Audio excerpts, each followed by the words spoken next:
As colder temperatures are quickly hitting the higher elevations in Nevada, we leave Sacramento Pass and start heading towards Bryce Canyon National Park in southern Utah.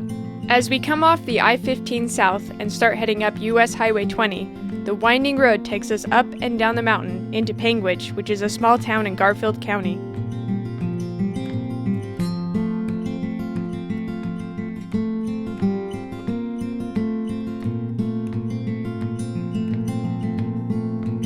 Not far from Panguitch, we start seeing bright red rocks, and it really starts to feel like southern Utah.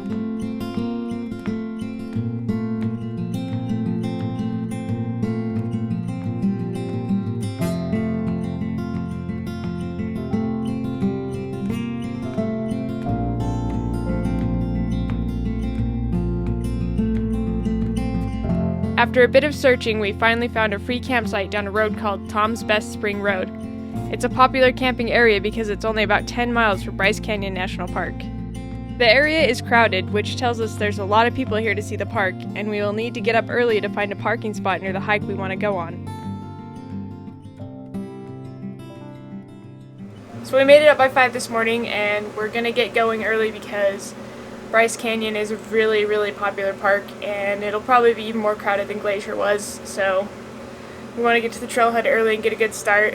When we woke up this morning, it was almost freezing inside our trailer. It was freezing outside of our trailer, so we've had the furnace going for this past hour trying to heat up the trailer and make sure it stays warm enough to keep the pipes from getting all frozen and stuff. We're only like 20 minutes away from the trailhead, so it shouldn't be too much driving. And that also means that we have to wait till the sun's gonna come up because it won't come up until 7:30.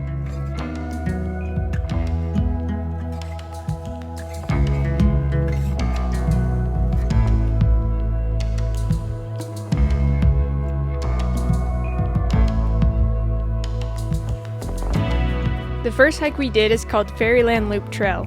It's an 8-mile loop that begins at Fairyland Point and is in the very northern part of the park.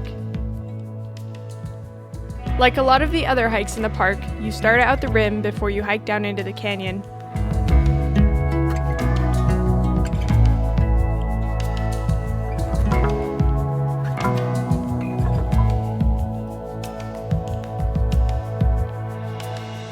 Hoodoos are the tall, thin rock towers that you can see all over Bryce Canyon and southern Utah. Surrounded by hoodoos, the sun is starting to rise, and the rocks are getting more and more colorful by the minute. We chose the right time to do this hike because there's only been like one other person here. It's fantastic, except for the only thing is that it's really cold. Like the wind is just icy. It's like freezing right now, but the lighting is amazing and we're watching the sun come up. Morning hikes in national parks are probably one of my favorite things because less people, you really get to enjoy the nature, and maybe we'll see some wildlife, who knows.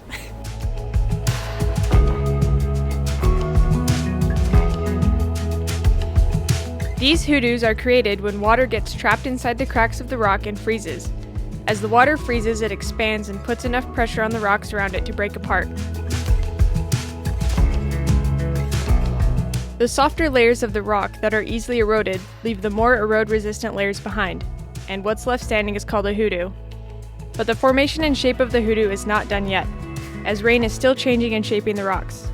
This is due to a mineral inside of the rocks that dissolves when it comes in contact with slightly acidic water, like rain.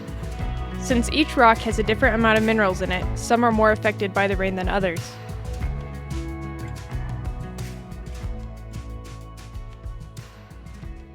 We're having a little break here at the Tower Bridge. What do you think of the hike so far? Just amazing. Definitely top 5. The cold doesn't bother me at all when you're in a place like this. It's just, I can just keep walking, even though it's freezing. Yeah, the wind is pretty cold.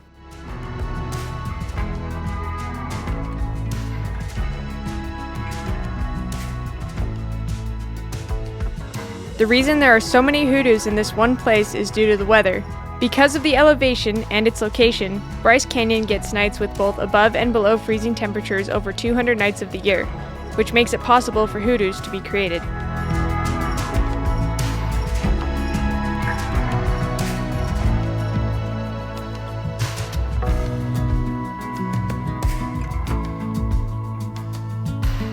We head further into the park to Inspiration Point, which is one of the many overlooks that offers an incredible view of the valley down below.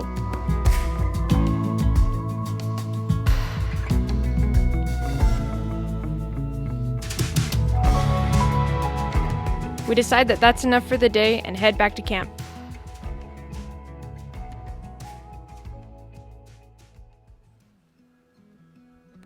The next morning, we wake up early once again and head back to the park to do the Navajo Loop. The Navajo Loop is a light version of the Fairyland Trail Loop and is less than 2 miles long in total. At the beginning of the loop, there's a hoodoo called Thor's Hammer, and it's one of the first rocks that gets hit by the sun as it rises. Even though the Navajo Loop is short compared to some of the other hikes, you get to not only walk next to the hoodoos, but under, through, and between them as well. There's a little bit of a climb to get back to the rim at the end of the loop, but there are many reasons to stop and take a look at what's behind you, as the scenery is hard to beat.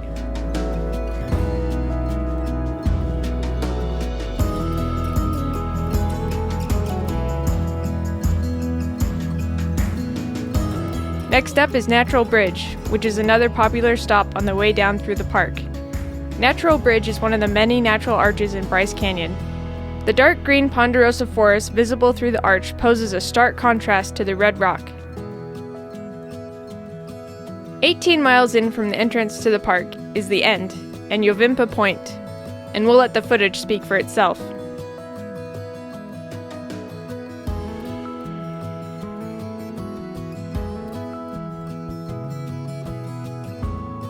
That's it from Bryce Canyon. Now we're off to Moab, Utah.